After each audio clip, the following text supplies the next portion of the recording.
On this homework problem, we recognize that we're asked to solve a differential equation that's separable.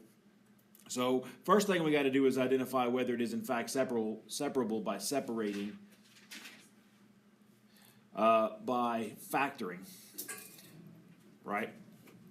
So all I'm going to do is factor by grouping on top and bottom. Notice I can pull an x out of the first two terms and get y plus 2, and pull a minus 1 out of the second two terms and get y plus 2.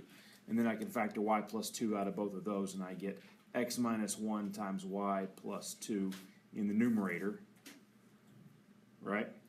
And then in the denominator, I can factor by grouping the first two, pull an x out of, and I get y minus 3 plus 4. Out of those, I get a y plus 3, so I get x plus 4 times y plus 3, and that's now dy dx. So you see that it is then separable right there. I can pull those two apart. Now, do y'all care if I put this on your screen so I can broadcast this to you? Go ahead and do that. Okay. So if I multiply this over to the other side, wouldn't it be 4y minus 3? Yep, right there. There's a minus right there. Thank you. So x plus 4y minus 3, right? Okay. Yep. Thanks for catching that. Oh, good? Yep. So now I'm going to move the dy dx. I'm going to move the dx to the right-hand side. I'm going to move the fraction over here to the other side by multiplying by its reciprocal. So I get y minus 3 divided by y plus 2 dy equals x minus 1 over x plus 4 dx. And then we integrate both sides. And this is where you got to get a little bit creative. I remember assigning problems like this in Cal 1, Cal 2, of how do you integrate something of this particular form without resorting necessarily to Wolfram Alpha or some kind of table. The trick is, or at least the trick that I've always employed, is to try to get it as like a y plus 2 and a y plus 2 on top, and then I think minus 5 will do that. What in the world did I just do? I got creative because I know that if I rewrite this as first of all, just agree with me for a second that those two are the same thing, right? Y plus 2 minus 5 is y minus 3. And I wanted the y plus 2 to match the one on bottom. So I just figured out what constant I would have to subtract from the end so I have the same thing that I started with. And the reason I do that is I can now split this into two fractions.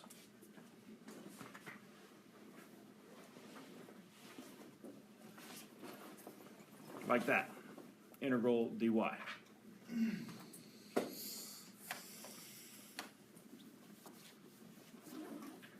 on, scroll down, scroll down.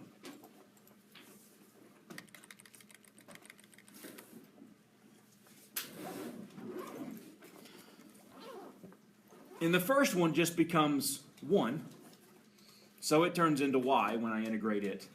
And the second one is an easy integration problem by substitution. Now, you just let u be y plus 2, then du is dy. And so what you actually have here is the integral of a negative 5, or just 5 with the minus sign up front. Right, I'm going to put the minus here. 5 over u du, right? Which is 5 natural log of u, which is 5 natural log of y plus 2. Agreed? Mm-hmm. So this just becomes minus 5 natural log of y plus 2.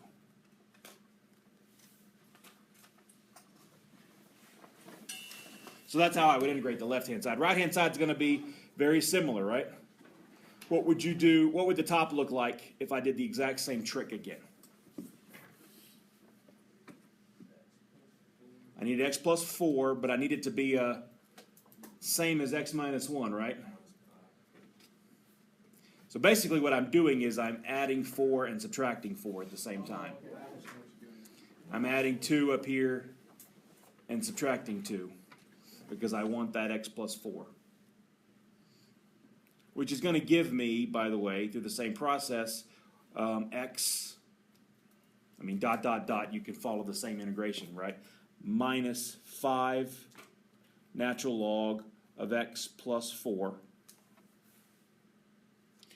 plus c, or as will become convenient, log of c.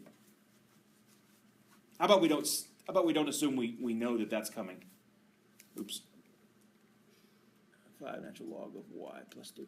Let's just put c in there, and so that you don't always have enough foresight to be able to know that log of c is going to be the right choice. But we'll convert it in just a minute using standard, kind of a standard approach here. I was just gonna write C and I was figuring. And then we could just log it if we want. yes, log it later. Exactly. And so what I'm going to do here now is a couple of tricks. I'm going to move, let's say we move, kind of predicting where I'm going. Since the left-hand side has an x on top and a y on bottom, in the answer that I'm looking for in this form, if I move this to this side, notice what happens. Let's say we move the y to the other side. I get 5 natural log of x plus 4 minus 5 natural log of y plus 2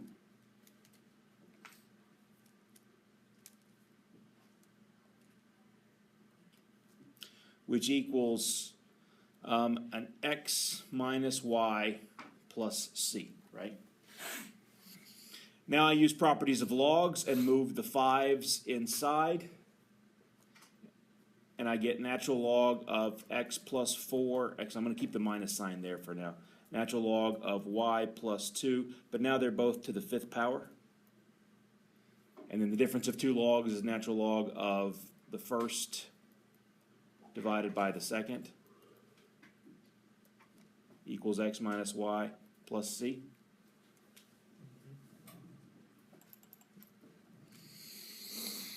And now to get rid of that log,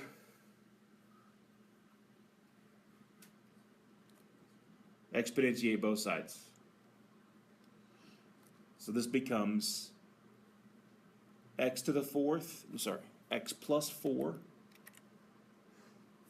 over y plus 2. I'm going to write it now as all to the 5th equals e to the x minus y plus c.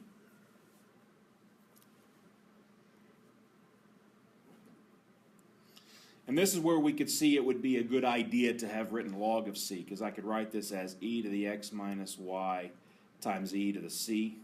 If I'd had e to the log of c, it would just be c. But I'm just going to call this some new constant, c1. Okay, c1 or c e to the x minus y. So that is what's going to go inside that block. To me, there were 2 hurdles to get over in this problem. One, first of all, factoring those numerators and denominators to make sure you saw that it was separable. And 2, how do you integrate something like a linear function over a linear function? And that's the trick that I just showed you to be able to do that. The way they wanted to answer, that's what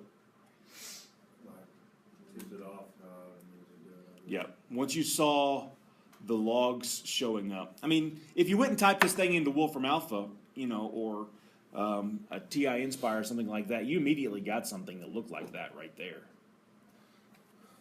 I did it just like you did. That's the way I learned to do it in calculus. That's the way I teach it. So it's not an uncommon approach to come across. Anytime you've got a polynomial on top and a polynomial on bottom, and they're the same degree, you can do a variation of this technique to be able to integrate it by hand. By adding in and subtracting factors so you get the same thing on top and on bottom. Can you scroll back up to the top?